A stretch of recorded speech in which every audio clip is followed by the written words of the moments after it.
دو انسانوں کو سب سے خوفناک عذاب ہونے والا ہے، دو انسانوں کو، ایک سود کھانے والا، ایک قتل کرنے والا، ایک سود کھانے والا، ایک ناحق قتل کرنے والا۔ یہ میرے نبی کی امت ہے، کسی نے بتایا، کسی نے محنت نہیں کی۔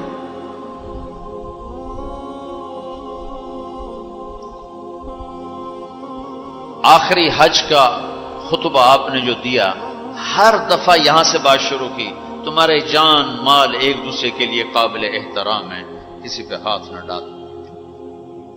میرے نبی نے کبھی زبان سے کسی کو دکھ نہیں پہنچایا، کبھی زبان سے کسی کا نام لے کر اس کو رسوا نہیں کیا۔ زبان کی لگائی ہوئی آگ ہے جو آج سارے بھڑکتے ہوئے دیکھ رہے ہیں۔ تو بھائیو، محبت سے رہنا سیکھو، معاف کرنا، درگزر کرنا سیکھو، اپنے اللہ کے سامنے جھکنا سیکھو۔ جب قومیں زوال کا شکار ہوتی ہیں، کہتی ہیں یہ فلاں کی سازش ہے، جیسے آج کل کہتے ہیں مسلمان، امریکہ کی سازش ہے جی، اصل یہودیوں کی سازش ہے۔ یہ کراچی کے بینکوں میں جو سود پہ پیسہ پڑا ہوا ہے، یہ امریکہ کی سازش ہے، یہودیوں کی سازش۔ جو رات کو شراب چلتی ہے اور مجرے ہوتے ہیں، یہ امریکہ کی سازش ہے، یہ یہودیوں کی سازش۔ نوجوان اولاد ماں باپ کی نافرمان ہیں، یہ کسی دشمن کی سازش ہے۔ میں ایک جگہ تھا تو ایک لڑکی اپنی ماں کو کہہ رہی تھی بکواس مت کرو، ماں کو کہہ رہی تھی بکواس مت کرو، تو اس کی ماں کے آنسو ایسے گر رہے تھے۔ یہ امریکہ کی سازش۔ اور میرے نبی نے سے پوچھا کہ یا رسول اللہ قیامت کب آئے گی؟ آپ نے فرمایا اللہ کو پتہ ہے کب آئے گی۔ کا کوئی نشانی کہ جب ماؤں کو ذلیل کیا جائے گا تو قیامت آ جائے گی۔ ہمارے زوال کے اسباب باہر سے نہیں ہیں، ہمارے اندر سے ہیں۔ کتنی بڑی لعنت ہے جھوٹ۔ آپ نے فرمایا جب کوئی جھوٹ بولتا ہے تو 3 میل تک اس کی بدبو سے فرشتے بھاگ جاتے، 3 میل تک فرشتے بھاگ جاتے۔ تو پھر پاکستان کا کون سا بازار ہے جس میں کوئی رحمت کا فرشتہ آئے گا؟ کہ ہر دکاندار جھوٹ بول رہا ہے، ہر بڑا چھوٹا تاجر جھوٹ بول رہا ہے، ہر سیاستدان جھوٹ بول رہا ہے۔ ہر سے مراد ہے 100 میں 99 نہیں، 1 لاکھ میں 99,999، کوئی 1 لاکھ میں شاید ایک کوئی سچا مل جائے۔ اور جس قوم میں جھوٹ اور ظلم اور خیانت پھیل جائے وہ قوم تباہ ہو جاتی۔ ان کو کسی دشمن کی ضرورت نہیں ہے، وہ اپنے دشمن خود ہیں۔ جسے نشہ کرنے والے کا کوئی دشمن نہیں، وہ اپنی ذات کا دشمن خود ہے۔ تو ہم اوروں کو الزام نہ دیں کہ یہودیوں نے سازش کر دی اور عیسائیوں نے کر دی اور امریکہ نے کر دی۔ ہم نے کچھ اسپین سے آخری ملک تھا یورپ کے سفر میں، اسپین، تو قدم قدم پہ میں رویا، قدم قدم پہ میں رویا کہ کس طرح مسلمان آپس کی لڑائی میں ختم ہو کے رہ گئے۔ کہ پاکستان اسپین میرے سامنے یوں آتے تھے، یوں آتے تھے، یس، اسپین کی تاریخ پاکستان کے حالات، اسپین کی تاریخ پاکستان کے حالات، اسپین کے مسلمانوں کی آپس کی لڑائیاں پاکستان کے حالات، آپس میں قتل و غارت پھر پاکستان کے حالات۔ تو اللہ تعالیٰ نے اس طرح ان کو مٹا دیا اسپین سے کہ ایک کلمہ پڑھنے والا باقی نہ بچا۔ مسجد قرطبہ جیسا شاہکار، بیچ اس کے گرجا بنا ہوا ہے، صلیبیں لٹکی ہوئی ہیں، بت پڑے ہوئے ہیں، نماز منع ہے، بورڈ لگا ہوا ہے۔ تو میں وہاں محراب کے قریب جا کے کھڑا ہو گیا اور تصور میں دیکھنے لگا کہ یہ وہ جگہ ہے، تاریخ سے سبق نہ لینا بھی بڑا اندھیر پر ہے۔ یہ وہ جگہ ہے جہاں یحییٰ بن یحییٰ اندلسی کے درس ہوتے تھے، علامہ قرطبی کی تفسیر چلتی تھی، ابن عربی کے تصوف کے نکات کھولے جاتے تھے، ابن حزم کے فقہی مقالات سنائے جاتے تھے، بقی ابن مخلد جیسی شخصیات یہاں بیٹھ کے قال اللہ قال رسول کہتے تھے۔ ننگی عورتیں پھر رہی ہیں نکریں پہنی ہوئی، وہ تو ایک ان کے لیے تفریح کی جگہ بنی.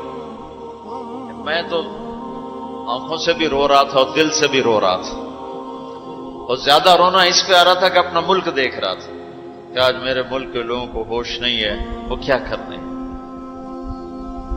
دین پہ نفرت، فرقہ واریت کی نفرت، سیاست کی نفرت، قوم کی نفرت، صوبوں کی نفرت، شہروں کی نفرت، زبان کی نفرت.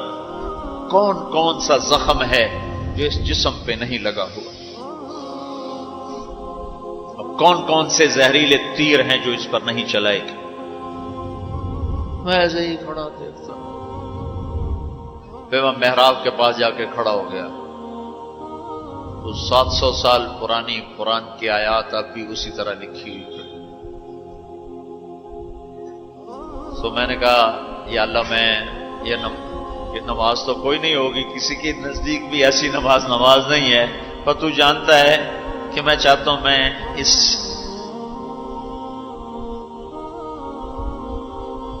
ارے میرے بھائیو، آپس کی نفرتیں مٹا دو اللہ کے واسطے. اپنی جان کے دشمن نہ بنو،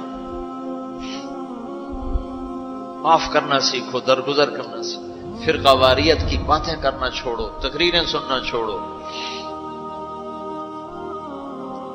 تاریخ میری کمزوری رہی ہے، میں بچپن سے تاریخ پڑھتا آ رہا ہوں. یہ تبلیغ میں لگنے سے پہلے ہی ذوق تھا تاریخ پڑھنا. جب تبلیغ میں لگے تو مدرسے میں آ گئے تو اور پڑھنے کا لگ گیا. پھر کچھ اللہ تعالیٰ نے یاد اچھی دے دی تو جو چیز پڑھی وہ یاد رہے گی، وہ سارا تسلسل. اور میں تو ایسے بس ڈوبتا ابھرتا رہا کہ یا اللہ آج میں یہاں اس دھرتی پہ سجدہ نہیں کر سکتا جہاں 700 سال جن اینٹوں نے سجدے کے لمس محسوس کیے، جن اینٹوں نے تیرے لاکھوں کروڑوں پیاروں کے آنسو جذب کیے، جن در و دیوار نے تیرے ہزاروں محبوب لوگوں کے واز و ارشاد سنے، جن کونوں میں تجھے یاد کرنے والے ہزاروں لاکھوں کروڑوں انہیں روشن کرتے کرتے کرتے آج اسی زمین کے نیچے سوئے ہوئے ہیں. قرطبہ کے قبرستان پہ شہر بنا ہوا، نہ کسی بادشاہ کی قبر باقی اور نہ کسی بڑے کی نہ کسی چھوٹے کی. میں یہاں نماز پڑھتا ہوں، میری نماز قبول کر لے. میں نے اشاروں میں نماز پڑھی، اللہ اکبر، پھر ثنا، پھر سجدہ، پھر رکوع، پھر سجدہ. اللہ اتنا کو کیا ہے، رکوع سجدہ اتنا کر کے تاکہ کسی کو، چونکہ جو داڑھی والا اندر آتا نا تو اس کے پیچھے سیکورٹی لگ جاتی کہ کہیں کسی کونے میں چھپ کے نماز نہ پڑھ لے. تو ایک سیکورٹی والا ہمارے پیچھے کر رہا تھا. چلو یا اللہ میں بھی ان میں ہو جاؤں جنہوں نے اس مسجد میں نماز پڑھی تھی. اور میرا پاکستان اس دور سے گزر رہا ہے، نہ عوام کو ہوش ہے نہ خواص کو ہوش کہ کیا ہو رہا ہے. شاید اللہ تعالیٰ کسی کی فریاد پر آنکھیں کھول دے کسی کی. تو بھائیو محبت سیکھو، درگزر سیکھو. عزت تبلیغ سے خوبصورت محنت، سارے دین کی محنتیں حق ہیں جس سے خیر پھیل رہی ہو، جس سے لوگوں کو نفع پھیل رہا ہو. لیکن میرے بھائیو دنیا بھی پھری ہے، تاریخ بھی پڑھی ہے. وہ کچھ اللہ تعالیٰ نے موقع دیا بہت زیادہ سے مراد یہ نہیں کہ میں کوئی کتابوں کے انبار لگا دی. اپنی حیثیت کے مطابق میں آپ کو اندر کے یقین کے ساتھ کہتا ہوں کہ پہلے 300 سال کا تو کوئی مقابلہ نہیں. پہلے 300 سال کو چھوڑ کر ان 1100 سال میں تبلیغ جیسا کام کبھی نہیں ہوا. میں تمہارے سامنے ہاتھ جوڑتا ہوں، تبلیغ میں وقت دو. اگر اپنے اللہ سے تعلق بنانا ہے، اگر لوگوں کو اللہ کی طرف پھیرنا ہے تو تبلیغ میں جاؤ. بہت بڑا مجمع آیا ہوا ہے، صرف ہر مہینے 3 دن کی نیت کر لو کہ ہر مہینے 3 دن لگانے ہیں. کرو گے نیت؟ کرتے ہو نیت؟ ہر مہینے 3 دن لگانے شروع کرو. تمہاری زندگی میں تبدیلی آ جائے گی. 6 بر اعظم کے انسانوں تک پیغام پہنچ رہا ہو، ہر زبان کے لوگوں کو ہدایت مل رہی ہو، ہر طبقے کو ہدایت مل رہی ہو.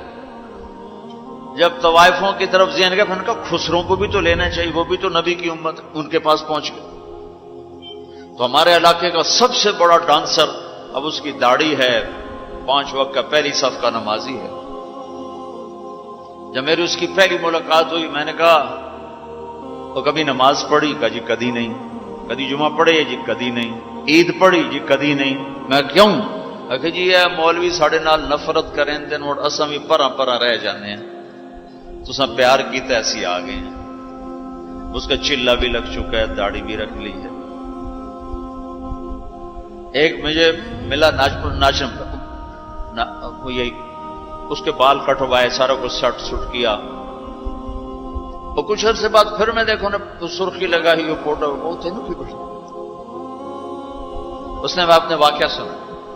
کہا جی میں مسجد میں گیا نماز پڑھنے، تو مولوی صاحب نے آخیا اے خسرا کدے اندر وڑا ہے، باہر کٹو، باہر کٹو. تو ٹیک سنگھ گئی ہماری جماعت 95 میں. تو اس وقت وہ یہ سوشلزم کا بڑا مرکز تھا. تو اس کے جا کے اس سے ملے ہمارے ساتھی جو بڑا ان کا وہ پریزیڈنٹ تھا، صدر تھا.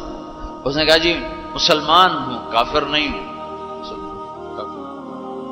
سوشلزم سے متاثر ہیں. تو اس کی ہم بات کرتے تھے، ہم پر دہریے کا لیبل لگنا شروع ہو گیا، دہریے دہریے دہریے. ایک دن نماز پڑھنے گیا مسجد، ظہر کی نماز تھی، عصر کی نماز. وضو کر لیا تھا اور مسح کے لیے پانی لیا، مسح کرنے کے لیے ہاتھوں میں پانی لیا. تو پیچھے سے مولوی صاحب کی آواز آئی امام مسجد، اے دہریہ اندر کدے وڑا ہے، باہر کٹو. تو میں نے وہ پانی یوں کر دیا، اور اس کے بعد آج تک میں مسجد نہیں گیا. اس میں جتنا مجرم وہ ہے، اتنا ہی مجرم وہ امام مسجد ہے جس نے یہ کہا ہے دہریہ باہر کٹو. تو بھائیو بہت بڑا مجمع بیٹھے ہو اوپر نیچے، اور اکثر نوجوان نظر آ رہے ہو. محبت سیکھو، اللہ سے صلح کر لو، توبہ کرو. یہ جو لوگ چوریاں ڈاکے کر رہے ہیں ان کے لیے بھی دعا کرو کہ اللہ ان کو بھی ہدایت دے. وہ اس حال میں مر گئے تو پتہ نہیں کون سی جہنم میں جائیں. تو نیت کرتے ہو سارے؟ ایک نیت میں اور کروایا کرتا ہوں کہ بھئی آج تک جو ہوا ہوا، آئندہ توبہ، صلح کر کے اٹھیں، اللہ کی بارگاہ میں صلح کر کے اٹھیں. تو اس کی بھی نیت کرتے ہو؟ ابھی تمہارے آنے سے پہلے اسپین کے ایک ساتھی سے بات ہو رہی تھی، وہ جو میں آخر میں توبہ کرواتا ہوں. انہوں نے کہا جی آپ تو چلے گئے ہیں اور ہمیں مسلسل خبریں آ رہی ہیں، چونکہ وہاں پاکستانی بہت زیادہ شراب کا کام کرتے ہیں، ان کے ہوٹلز ہیں تو ہوٹل میں شراب چلتی ہے. انہوں نے کہا جی مسلسل ہمارے لوگ کہ اسی جی توبہ کیتی ہے باجی، اسی شراب بیچنی بند کرتی، شراب بند کرتی، شراب بند کرتی. مختلف جگہوں سے خبریں آ رہی. کہا جی ہم نے وہاں توبہ کی، ہم نے سوچا تھا مکے جائیں گے، وہاں جا کے توبہ کریں گے، لیکن وہ تو ادھر ہی انہوں نے ہمیں توبہ کروا دی. تو بس یہ ہماری توبہ، ہماری توبہ. تو ایک یہ کہوں گا کہ توبہ کر کے اٹھو، ٹھیک ہے؟ جو پیچھے گزر گئی اللہ معاف کر دے، آئندہ تو اس سے صلح کر کے چلیں گے. اور اگر کبھی پھر ٹوٹ گئی تو یہ کون سا اوکھا کام ہے، پھر توبہ کریں گے، پھر معافی مل جائے. اس دربار میں معافی کے سوا تو معافی سے معاف کرنے سے زیادہ محبوب عمل کو نہیں اللہ کی بارگاہ. تو توبہ کی بھی نیت کرتے ہو تو کہو یا اللہ میری توبہ، پھر کہو یا اللہ میری توبہ، پھر کہو یا اللہ میری توبہ. اللہ قبول فرما لے. اب حج والوں سے کوئی موقع ملا تو کر لوں گا، ورنہ وہیں مکے چل کے بات کریں گے. لیکن آپ بھائیو، ہو سکتا ہے اس وقت کی بات یہی ہو جو اللہ نے کہلوائی، ضرورت اسی کے ہو. میں آپ سے گزارش کرتا ہوں محبت سیکھو، معاف کرنا سیکھو، ماں باپ کے آگے چپ رہنا سیکھو، بیوی کی کمی بیشی برداشت کرنا سیکھو، حتیٰ کہ اولاد کی کمی بیشی پر بھی ایک دم سیخ پانا ہو جاؤ، ہاتھ نہ اٹھاؤ، صبر کرو، حوصلے سے کام لو اور ان کو پیار محبت سے سمجھاؤ.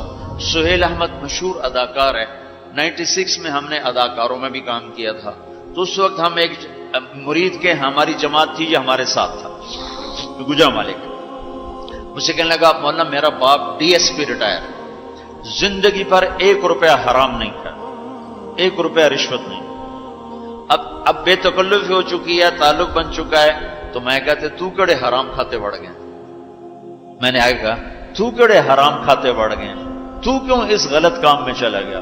کہا جی بس کیا بتاؤں، 8ویں جماعت میں تھا، فلم دیکھنے چلا گیا، واپس آیا تو میرے باپ کو پتا چل گیا میں نے فلم دیکھی، تو اس نے پولیس والا بوٹ اٹھایا اور مار مار مار مار میرے سر سے خون نکال دی، تو میں نے دل میں کہا تو نے مجھے فلم سے روکا ہے، میں تمہیں اداکار بن کے دکھاؤں۔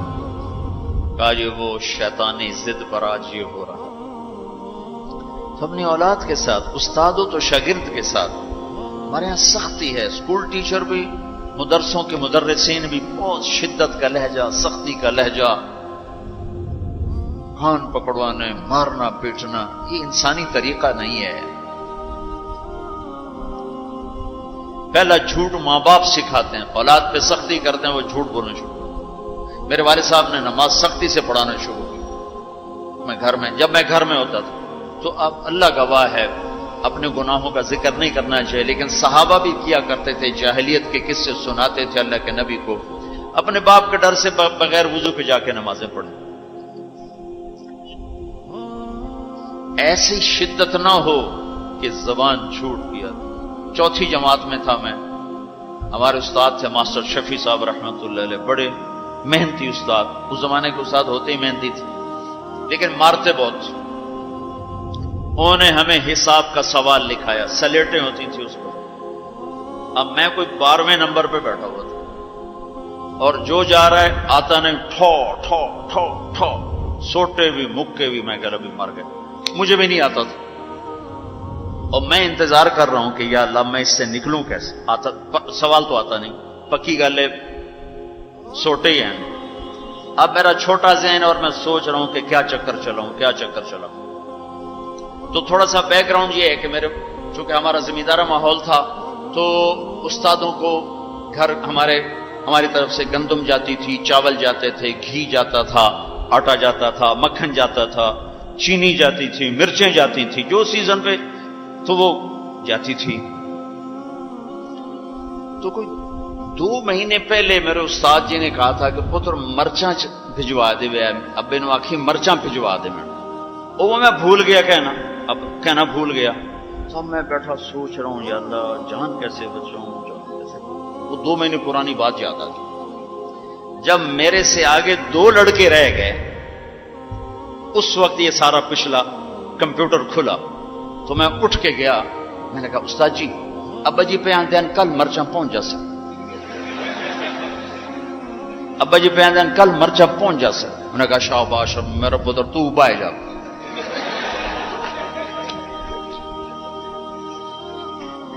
یہ جھوٹ کس نے بلوایا؟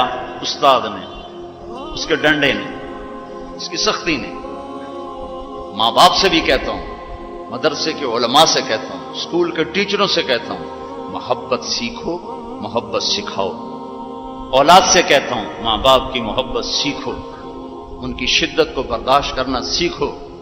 بھائی سے کہتا ہوں بھائی کی برداشت کر، آپ بیٹھے ہو عورتیں نہیں ہیں تو آپ سے کہتا ہوں بیوی کی برداشت کرو، ماں کی برداشت کرو، بہنوں کی برداشت، جو بھی کوئی بلندیوں کے راستے ہیں وہ برداشت میں چھپے ہوئے۔ اور تبلیغ میں وقت دو، تبلیغ سے بڑھ کر سارے دین کے کام خیر کے ہیں جس سے لوگوں کو نفع ہو رہا ہے، لیکن جو سب سے اس وقت لوگوں کے لیے خیر بھلائی کا کام ہے وہ یہ تبلیغ کا ہے۔ اس میں ٹائم دیا کرو، آپ کو بہت نفع ہوگا، اللہ تعالیٰ انشاءاللہ آپ کو آگے بڑھائے گا۔ کسی سے لڑے ہوئے ہو ابھی اٹھ کے صلح کر لینا، کسی سے ناراض ہو ابھی جا کر اس کو گلے لگا لینا، کہ اللہ کی بارگاہ میں بہت اونچا لے جانے والا عمل ہے جھک جانا، معاف کرنا، درگزر کرنا۔ تو اس کی بھی نیت کرتے ہو؟ اللہ تعالیٰ قبول فرمائے۔ اللہم لک الحمد کما انت اہلہ وصلی علی محمد کما انت اہلہ وفعل بنا ما انت اہلہ انک اہل التقوی و اہل المغفرہ ربنا تقبل منا إنك أنت السميع العليم وتب علينا إنك أنت التواب الرحيم. اللهم اغفر للمؤمنين والمؤمنات والمسلمين والمسلمات الأحياء منهم والأموات إنك سميع قريب مجيب الدعوات.